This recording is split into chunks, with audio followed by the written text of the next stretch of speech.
po, fire signs. Ayun guys, maraming salamat po sa walang sawang pagsubaybay sa ating pong daily horoscope. So, tignan natin guys, gabay kapalaran mo. Okay, so ayan fire sign, bago tayong mag-start, ayan, mag-ingat po tayong lahat ngayon. Lalo na sa lugar na binabaha, no? Walang tigil yung ulan. So guys, mag-ingat po tayong lahat. I hope na wala po talaga nasaktan. Okay? So, tingnan natin fire sign. Gabay kapalaran po ni fire sign, Aries, Leo, Sagittarius.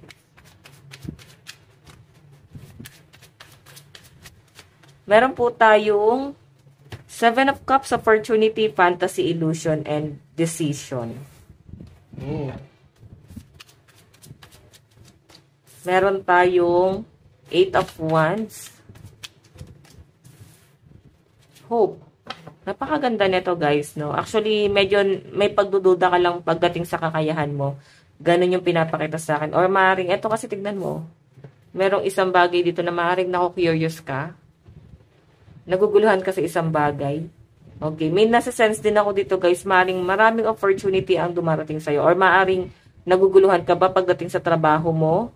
Ito kasi guys, pagdating to sa sa mga opportunity, maaaring doon ka naguguluhan. May nakakita rin ako guys, communication or movement, no?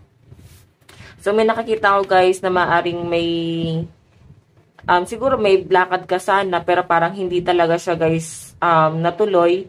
So sa pinapakita sa akin guys, parang sa mga susunod na mga araw, pwede mo na siya guys ituloy, no? Lalo na ngayon na parang nag-uulan-ulan. So, I think parang ngayon meron guys, parang bigla ang plano. Okay, meron ako nakakitang bigla ang travel na maaaring paparating po sa mga fire sign. So, the star, hope to, oh. So, nakikita ko sa mga fire sign mukhang hindi kayo nauubusan ng pag-asa. Nakikita ko rin guys na parang tiwala ka rin or kumpiyansa ka sa sarili mo. And may nakikita rin ako guys na maaari, no? Meron kang isang tao dito na parang tiwala ka sa kakayahan ng taong yun. Kaya parang kahit walang nagtitiwala na doon or siguro ganito sa group of people, pwedeng sa kaibigan, sa kapamilya or kahit na kanino, sabihin na natin guys na wala nang nagtitiwala doon sa taong yun. Okay? Pero ikaw, buo yung tiwala mo na malayo pa yung mararating. The star kasi, no? Or pwedeng ikaw to, no? Ikaw to guys na parang sinusuportahan ng isang tao na parang ikaw nadadown ka sa sarili mo. Pero may nagtitiwala pa rin sa inyo fire sign. Okay? So, tignan natin fire sign, Aries, Leo, Sagittarius. Ayan. Walang tigil siguro guys ang ulan sa inyo, no? Yung tipong ambon pero ano siya guys? Ambon pero hindi talaga guys tumitigil. Okay, yung iba naman dito guys talagang binahana sa ibang lugar. Tignan pa natin fire sign, Aries, Leo, Sagittarius.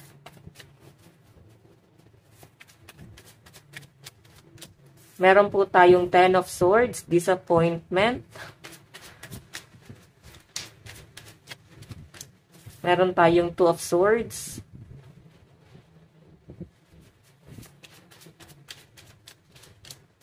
Meron tayong 7 of Wands. Okay.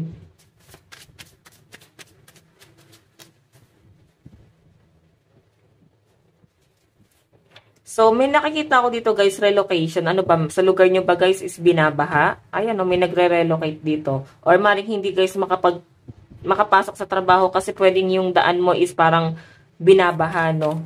Okay, nandito guys yung 9 of Pentacles. Nahihirapan ka. Grabe yung struggle, lalo na sa mga may pasok talaga guys, no? Lalo na pasukan na. Ayan. So, I think nahihirapan ka sa travel. Okay? So, may nakikita rin ako dito guys, parang no choice yung iba sa inyo. 7 of Wands, parang pinaglalaban. Nakikita ko yung pagod mo ngayon pa lang, no? And may nasa-sense ako dito, siguro may na-stranded. Okay? So, fire sign sa pinapakita rin sa akin na parang kailangan mo rin daw po ng pahinga. Yan, nakakaisip ka dito na parang magpahinga kaya muna ako. 2 of Wands. Hindi ka guys makapag-decide kasi mas lamang yung kagustuhan mo, fire sign, na mag-focus talaga sa trabaho. Na magtrabaho kahit na nahihirapan ka, kahit napaka-unfair na nang nangyayari. Okay? Nandun yung kagustuhan mo na kailangan wala ka namang ibang choice. Tignan natin. Meron tayong death. Ayan o. Oh my God. So, ito guys ha, may nasasense ako sa inyo fire sign. Kung ano man yung mga paghihirap na nararanasan mo, nandito po yung death. So, yung death kasi guys, hindi naman pangit yan. New beginning din to guys, no? Maaring may magandang nangyayari. Maari guys na lahat ng pasakit, paghihirap na nararanasan mo guys, parang masusolusyonan na siya. Ganon.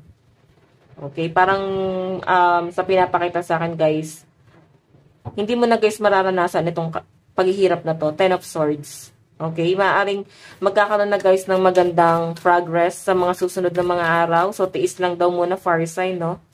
Okay? Makaka-recover ka rin dyan sa bagay na yan. Tignan natin, meron tayong 7 of Wands. Meron tayong 5 of Pentacles. Judgment. And meron tayong 4 of Cups. Okay, wait lang guys. Ayusin ko lang to.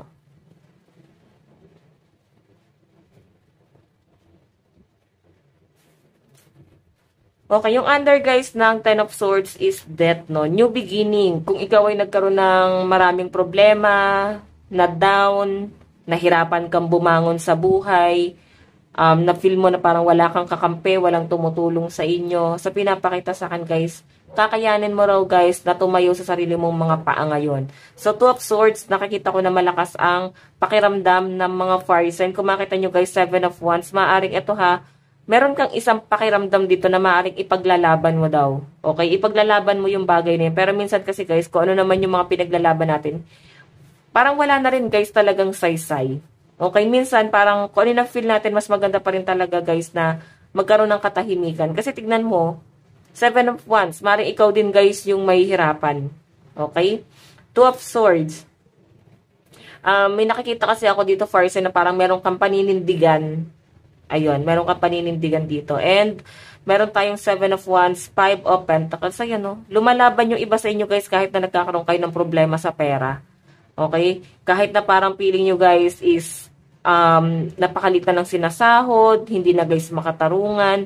So, sa pinapakita sa akin, guys, maaaring meron kang ipaglalaban dito. Or baka meron ka, guys, pipiliin. Or pwedeng ano ba to, pinaglalaban ka ng company mo, kahit parang gusto nyo na, guys, na bumigay doon sa company. Okay, meron tayo guys 6 of Swords and Judgment. So, may nasa-sense ako dito guys. Maaring,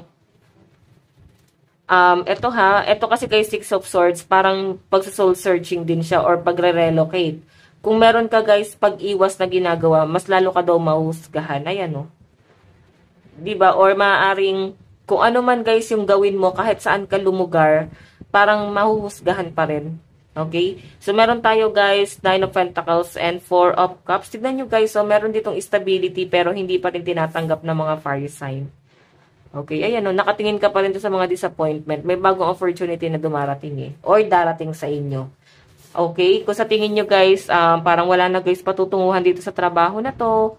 Or maring sa relationship, sa connection mo sa ibang tao, sa kaibigan, sa pamilya, parang wala na guys patutunguhan. So, may nag-o-offer na sa inyo na parang dito ka na, may bago na dito, may new beginning na dito, magkakaroon ka ng peace of mind dito. So, I think yung iba sa inyo, magkakaroon kayo guys ng opportunity na umiwas na po sa isang bagay, sitwasyon.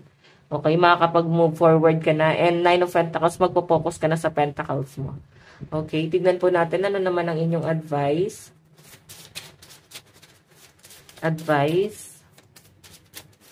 Meron tayong be gentle. Okay, take step back if needed. Ayan, no? So, kung kinakailangan, di ba, parang maging gentle tayo sa mga action natin. Huwag tayo masyadong harsh. Yun lang yun, guys. Maging sensitive tayo, guys, sa mga binibitawan nating mga salita, sa mga pinaglalaban natin. Alam mo yun, mahirap kasi, guys, yung masyado tayo, guys, transparent. Kailangan pa rin far side na may nililihim pa rin kayo sa sarili nyo. Or may mga tinatago pa rin kayo. Or ilihim mo na lang yung mga sekreto mo, no? Hindi naman kayo sa lahat ng bagay parang kailangan i-share mo siya sa ibang tao. Okay? Naniniwala ba kayo, guys, sa mga negative energy na pag share mo yung isang bagay, parang baka makontra siya? Parang ganon. Okay? So, meron tayo, guys, take step back if needed. Ayan, no? So, guys, lucky number mo is 29 and 27. Ito lang po ang inyong reading. Bukas po ulit. God bless and love you all. Bye-bye!